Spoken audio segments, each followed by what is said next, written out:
श्रुतिस्मृतिपुराणानाम् आलयम् करुणालयम् नमामि भगवत्पादशङ्करम् लोकशङ्करम्।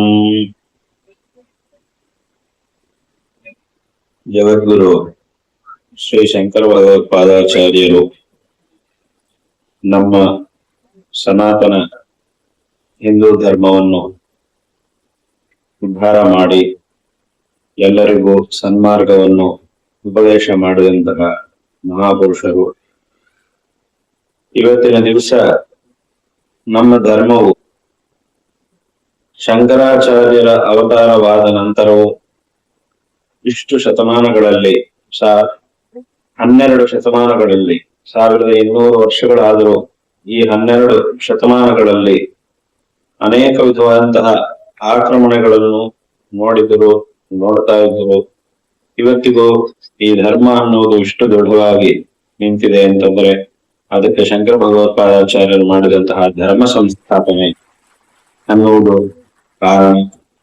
ಅಷ್ಟು ದೃಢವಾಗಿ ಅವರು ಈ ಧರ್ಮವನ್ನು ಸಂಸ್ಥಾಪನೆ ಮಾಡಿದ್ದಾರೆ. ಆದ್ದರಿಂದಲೇ ಎಷ್ಟು ಜನ ಎಷ್ಟು ವಿಧವಾಗಿ ಪ್ರಯತ್ನ ಮಾಡಿದ್ರು ಇವತ್ತಿಗೂ ಈ ಒಂದು ಧರ್ಮ ಅನ್ನೋದು ಇಷ್ಟು ದೃಢವಾಗಿ ನಿಂತಿದೆ.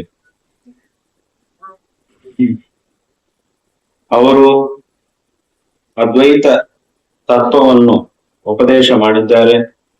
ಆ ಅದ್ವೈತ ತತ್ವವನ್ನು ಹೇಗೆ ತಿಳ್ಕೊಳ್ಬೇಕು ಅನ್ನುವಂತಹ ಮಾರ್ಗವನ್ನು ಅವರೇ ತೋರಿಸಿದ್ದಾರೆ. ಅದಕ್ಕೆ ಬೇಕಾದಂತಹ ಸಾಧನಗಳನ್ನು ಸಹ ಅವರು ಉಪದೇಶ ಮಾಡಿದ್ದಾರೆ.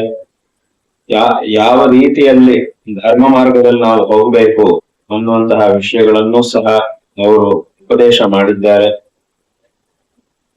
ಇಲ್ಲಿ ಶಂಕರರು ಮಾಡಿದಂತಹ ಆ ಉಪದೇಶಗಳನ್ನು ಅಂದ್ರೆ ಅದರಲ್ಲೂ ವಿಶೇಷವಾಗಿ ಅದ್ವೈತ ತತ್ವದ ಬಗ್ಗೆ ಕೇಳಿದಾಗ, ಅದ್ವೈತ ತತ್ವದ ಬಗ್ಗೆ ಸಂಕ್ಷಿಪ್ತವಾಗಿ ಹೇಳಬೇಕು ಅಂತಂದ್ರೆ ಬ್ರಹ್ಮ ಸತ್ಯಂ ಜಗನ್ಮಿಥ್ಯಾ ಜೀವೋ ಬ್ರಹ್ಮೇವ ನಾಪರಃ, ಇದು ಅದ್ವೈತ ಸಿದ್ಧಾಂತ.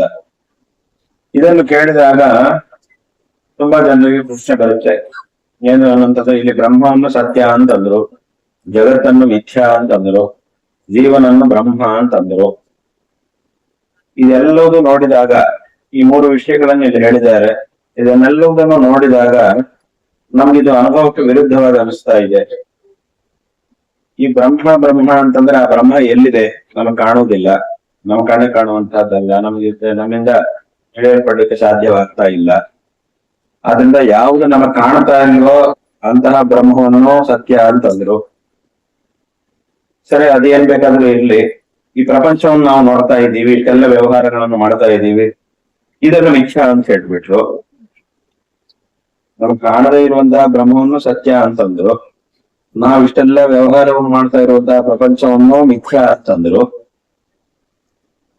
ನಾವು ಜೀವಾತ್ಮಗಳು, ನಮಗ್ ಗೊತ್ತಿದೆ ಜೀವಾತ್ಮನ ಒಂದು ಶಕ್ತಿ ಏನು ಅಂತ ನಮಗೆ ಗೊತ್ತಿದೆ. ನಮ್ಮ ಶಕ್ತಿ ಒಂದಿಷ್ಟು ಪರಿಮಿತವಾಗಿದೆ.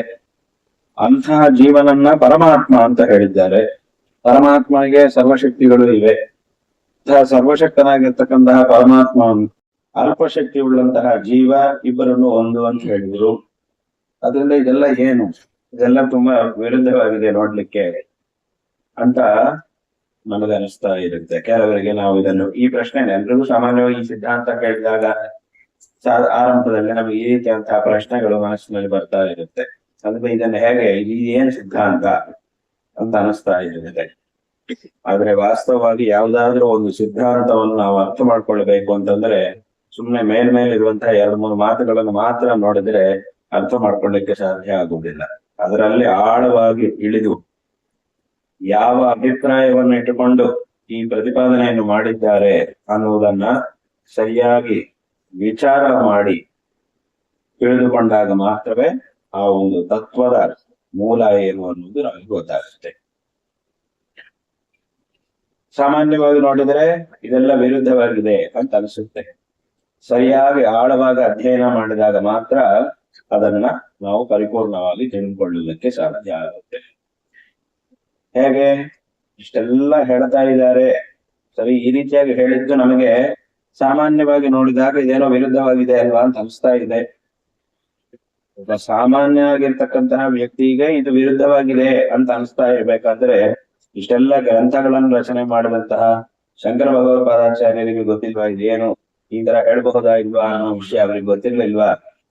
ಅಥವಾ ತದನಂತರ ಕಾಲದಲ್ಲಿ ಬಂದಿರುವಂತಹ ದೊಡ್ಡ ದೊಡ್ಡ ವಿದ್ವಾಂಸರು ಬರೆದಿರುವಂತಹ ಗ್ರಂಥಗಳು, ದೊಡ್ಡ ದೊಡ್ಡ ಗ್ರಂಥಗಳನ್ನು ಬರೆದಿರುವಂತಹ ವಿದ್ವಾಂಸರು ಯಾರಿದ್ದಾರೋ ಅವ್ರಿಗೆ ಗೊತ್ತಿಲ್ವಾ ಈ ತರ ಹೇಳಿದ್ರೆ ವಿರುದ್ಧವಾಗಿದೆ ಅಂತ ಹೇಳಿ ಅವ್ರಿಗೆ ಗೊತ್ತಿಲ್ವಾ? ಆದ್ರೂ ಅವರು ಹಾಗೆ ಹೇಳಿದ್ದಾರೆ.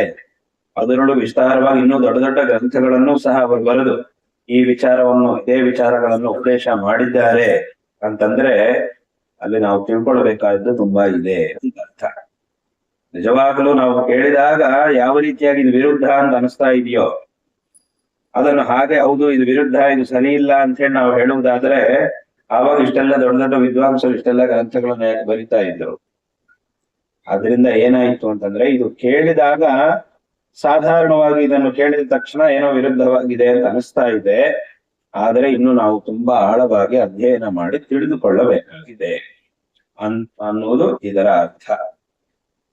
ಯಜ್ಞ ಮಾತ್ರ ಅಲ್ಲ, ಯಾವುದಾದ್ರೂ ಒಂದು ಸಿದ್ಧಾಂತವನ್ನು ಕೇಳಿದಾಗ, ಯಾವುದಾದ್ರೂ ಒಂದು ವಿಚಾರವನ್ನು ಹೇಳಿದಾಗಲೂ ಅದರದೇ ಆಗಿರ್ತಕ್ಕಂತಹ ಕೆಲವು ನಿಯಮಗಳು ಇರುತ್ತೆ, ಕೆಲವು ಪ್ರತಿಪಾದನೆಗಳು ಇರುತ್ತೆ, ಕೆಲವು ಪ್ರಕ್ರಿಯೆಗಳು ಇರುತ್ತೆ. ಆ ಪ್ರಕ್ರಿಯಾನುಸಾರವಾಗಿ ಆ ತತ್ವವನ್ನು ನಾವು ತಿಳಿದುಕೊಂಡಾಗ ಮಾತ್ರ ಎಲ್ಲ ಸಂದೇಹಗಳನ್ನು ಪರಿಹಾರ ಮಾಡಿಕೊಳ್ಳುವುದಕ್ಕೆ ಸಾಧ್ಯ ಆಗುತ್ತೆ. ಆದರೆ ನಾವು ಆಳವಾಗಿ ಅಧ್ಯಯನ ಮಾಡಿದ್ರೂ ಸಹ ಇನ್ನೂ ನಮಗೆ ಸರಿಯಾಗಿ ಉತ್ತರಗಳು ಸಿಗಲಿಲ್ಲ ಅಂತಾದಾಗ ಮಾತ್ರ ಅದು ತಪ್ಪು ಅಂತ ನಾವು ತೀರ್ಮಾನ ಮಾಡ್ಬೇಕು. ತುಂಬಾ ಆಳವಾಗಿ ಅಧ್ಯಯನ ಮಾಡಿ ಆಯ್ತು ಸರಿ ಮೊದಲ ಮೇಲ್ನೋಟಕ್ಕೆ ಏನೋ ಒಂದಿಷ್ಟು ಕೇಳಿದೀವಿ, ಸರಿ ಇಲ್ಲ ಇದೇನೋ ತಪ್ಪಾಗಿದೆ ವಿರುದ್ಧವಾಗಿದೆ ಅಲ್ವಾ ಅಂತ ಅನಿಸ್ತು. ಅದನ್ನು ಸರಿಯಾಗಿ ಅರ್ಥ ಮಾಡ್ಕೊಳ್ಲಿಕ್ಕೆ ಅದರಲ್ಲಿ ಇಳಿದಿದ್ದೀವಿ, ಆಳವಾಗಿ ಅಧ್ಯಯನ ಮಾಡಿದೀವಿ, ಸುಮಾರು ದಿವಸ ವಿಶೇಷವಾಗಿ ಅಧ್ಯಯನ ಮಾಡಿ ಆಯ್ತು. ಆದ್ರೂ ಸಹ ನಮ್ಗೆ ಇನ್ನೂ ಪ್ರಶ್ನೆಗಳಿಗೆ ಸರಿಯಾಗಿ ಪರಿಹಾರ ಸಿಕ್ಕಿಲ್ಲ ಅಂತಾದ್ರೆ ಆವಾಗ ಇದು ಸರಿ ಇಲ್ಲ ಅಂತ ತೀರ್ಮಾನಕ್ಕೆ ಬರ್ಬೇಕು. ಅಷ್ಟೇ ಹೊರತು ನಾವು ಕೇಳಿದ ತಕ್ಷಣವೇ ಇದು ಸರಿ ಇಲ್ಲ ಅಂತ ಹೇಳಿದ್ರೆ ಅವಾಗ ಆತ ಹೇಳಿದವನಿಗಿಂತ ಮುಖ ಇನ್ನೊಬ್ಬ ಇರುವುದಿಲ್ಲ. ಆಳವಾಗಿ ಅಧ್ಯಯನ ಮಾಡಬೇಕು. ಅದರ ಪ್ರಕ್ರಿಯೆಯನ್ನು ನಾವು ತಿಳಿದುಕೊಂಡಾಗ ಮಾತ್ರ ಸರಿಯಾಗಿ ಇದೇನು ಅನ್ನೋದನ್ನ ಅರ್ಥ ಮಾಡ್ಕೊಳ್ಳೋದಕ್ಕೆ ಸಾಧ್ಯ ಆಗುತ್ತೆ. ಯಾಕೆಂತಂದ್ರೆ ಇಲ್ಲೊಂದು ಉದಾಹರಣೆ ಹೇಳಬೇಕು ಅಂತಂದ್ರೆ, ಅಂದ್ರೆ ಈ ಪ್ರತಿಪಾದನೆ ಮಾಡುವವರಿಗೆ ಒಂದು ಪ್ರಕ್ರಿಯೆ ಅನ್ನೋದು ಇರುತ್ತೆ. ಆ ಪ್ರಕ್ರಿಯಾನುಸಾರವಾಗಿ ನಾವು ಅದನ್ನು ಅರ್ಥ ಮಾಡ್ಕೊಳ್ಬೇಕು ಅನ್ನುವಂತಹ ವಿಷಯ ಎಲ್ಲ ಕಡೆನೂ ಇರುತ್ತೆ.